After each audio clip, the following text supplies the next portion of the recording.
It was a quiet evening with empty roads and birds chirping. Evenings were always Lina's favorite time to walk home, not because anything exciting happened, but because the world slowed down just enough to notice. The sky softened into warm colors. Footsteps sounded quieter, and for a moment it felt like the day was holding its breath.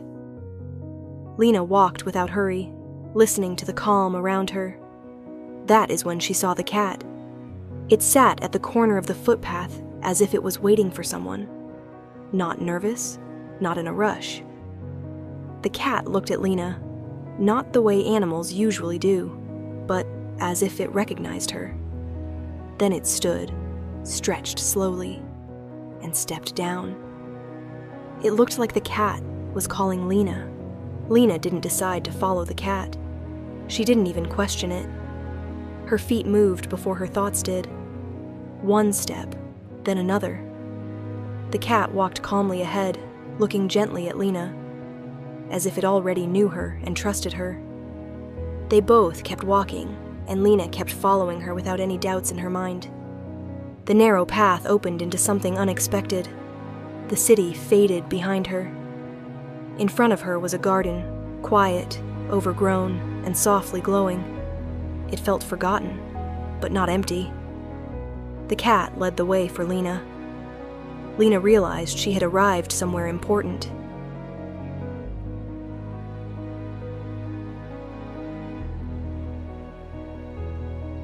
At the center of the garden stood a wooden water wheel. It should have been turning. It should have been alive, but it was stuck.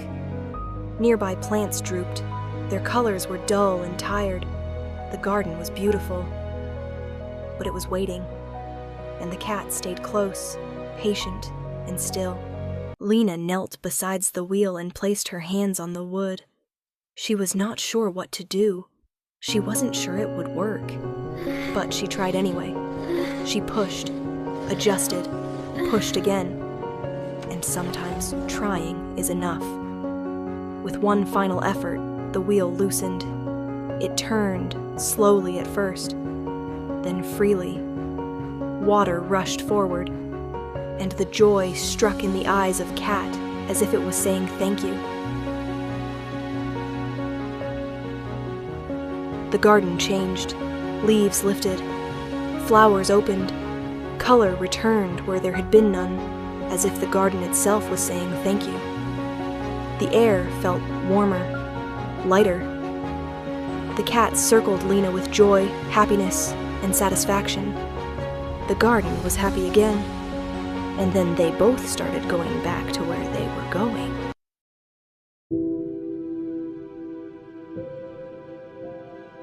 Without a sound, the cat stood. It walked back toward the narrow path, pausing only once, just to say a small thank you, a gentle goodbye. It looked like the cat was waiting for someone like Lina, and once the work was done, it started going back to its destination. Some guides stay only as long as they are needed. Lina stepped back onto the familiar street. The houses were the same, the lights were the same, but something inside her had shifted. She walked home slower than before, carrying a quiet warmth and a feeling of satisfaction. Sometimes small choices lead to hidden paths, and sometimes kindness is simply noticing what needs care. Lina never saw the cat again, but she remembered what it showed her. And that stayed with her always as she returned to her home,